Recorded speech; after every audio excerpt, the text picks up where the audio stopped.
लखनऊ में मंडल दिवस के अवसर पे जन चेतना सम्मेलन है, जन चेतना आंदोलन है, क्योंकि 7 अगस्त 1990 को वीपी सिंह ने जो घोषणाएं की थी वो 40 सिफारिशों में से 2 ही सिफारिशें लागू हुई हैं। अभी 38 सिफारिशें बाकी हैं जो जब तक लागू नहीं होगी तो पिछड़े और अति पिछड़े समाज को स्वाभिमान सम्मान का जीवन और अवसर जो है भारत में नहीं मिल सकता।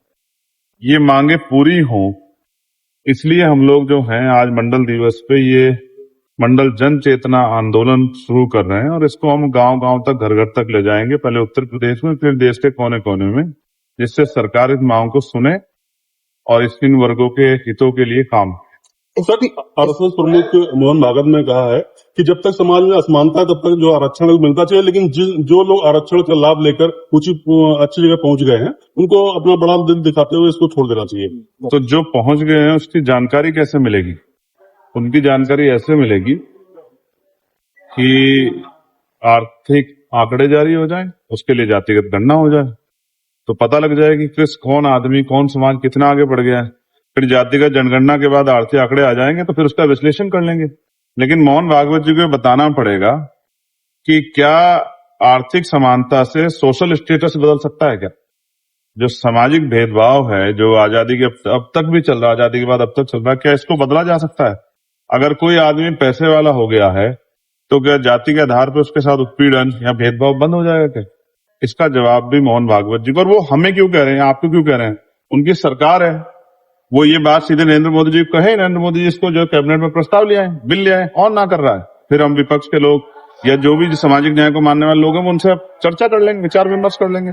मैं एक बात आपको बताना चाहता हूं, ये जो अन्याय हुआ है सदियों से और जिस विषय पे आज हम लड़ रहे हैं, अब समय आ गया पिछड़ी और अति पिछड़ी जातियों को राजनीतिक आरक्षण जैसे SC/ST को मिला है, अब अति पिछड़ी जातियों को भी पाल, प्रजापति, कश्यप, सैनी, मौर्य, शाक्य, पुष्पाबिंद, राजभर, केवट, मुल्ला, निषाद, विश्वकर्मा, सैन, इनको भी, और जो ओबीसी की जातियां, उनको भी विधानसभा और लोकसभा में राजनीतिक आरक्षण का लाभ मिलना चाहिए, क्योंकि इनका रिप्रेजेंटेशन कम है।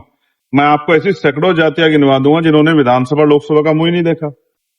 जैसे सैन समाज का एक भी MLA नहीं है, सांसद तो बहुत दूर की बात है। तो जब इनके वर्ग का प्रतिनिधि नहीं होगा तो फिर कैसे इनके हितों की बात होगी? इसलिए अब हम ये आंदोलन चला रहे हैं कि न्यायपालिका में भी आरक्षण मिले, निजी क्षेत्रों में भी आरक्षण मिले और ठेकेदारी में भी SC/ST OBC के लोगों को आरक्षण मिले। आज से हमारा आंदोलन शुरू हो रहा है, थोड़ा लंबा जाएगा। मेरी बात SP रामपुर लगातार कह रहे हैं कि मुसलमान जो गाय काटते हैं वो कहीं ना कहीं आतंकवादी हैं।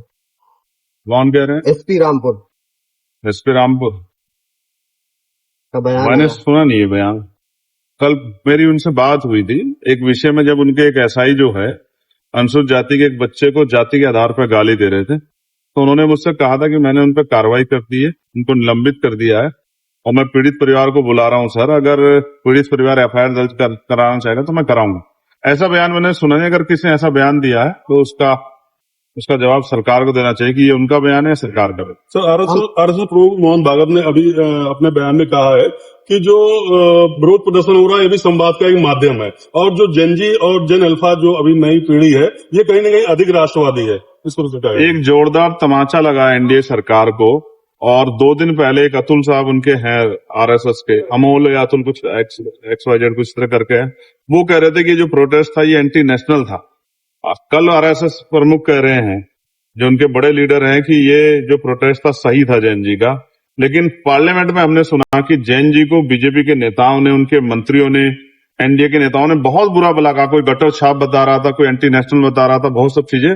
देश देख रहा है, देश NDA के नेताओं को माफ नहीं करेगा, मंत्रियों को माफ नहीं करेगा, इनको सबक सिखाएगा। और मुझे तो डर है कि जैन जी इनके घरों का घेराव ना कर दे और ये घर से बाहर भी ना निकल पाए। जितना इन्होंने अपमान किया जैन जी पे, जिस तरह लाठी चलाई, बेटियों को लाठी मारी है, डंडे जो है मारे हैं, आंसू गैस, पैलेट गन, तमाम तरह का जो है उनपे जो अतिक्रमण, उनपे जो अन्याय किया है, देश और का नौजवान भूलेगा नहीं, याद रखना मेरी बात। सर, चंदा चोरी का मामला था, उसमें अब जो सरकारी आंकड़े निकल के आ रहे हैं उसमें बताया जा रहा है कि बहुत बड़ा घोटाला नहीं हुआ। 3400 करोड़ रुपए का ऑडिट दिखा रहे हैं वो लोग, अपना बड़ा घोटाला नहीं हुआ। 3400 करोड़ का आरोप दिखा रहे हैं कि है। नहीं, उनके लिए तो बहुत छोटा है सब कुछ, उनके लिए घोटाला भी छोटा है, लेकिन सरकार 6,800 यानी कि लगभग 7,000 करोड़ रुपए प्रचार पे खर्च कर रही है। इसका जवाब भी उनको आज देना पड़ेगा। मैं मांगूंगा अभी जाके लखनऊ की छाती पे खड़े होकर यहीं इको गार्डन में मांगूंगा जवाब कि 7,000 करोड़ में जो पूरा बजट है इनकी सारी सरकारी यूनिवर्सिटियों का, वो भी 7,000 करोड़ का नहीं है सालाना, 10 साल का, जितना उन्होंने प्रचार पे खर्च किया है। अगर आप अच्छे काम करो जनता प्रचार कर देगी,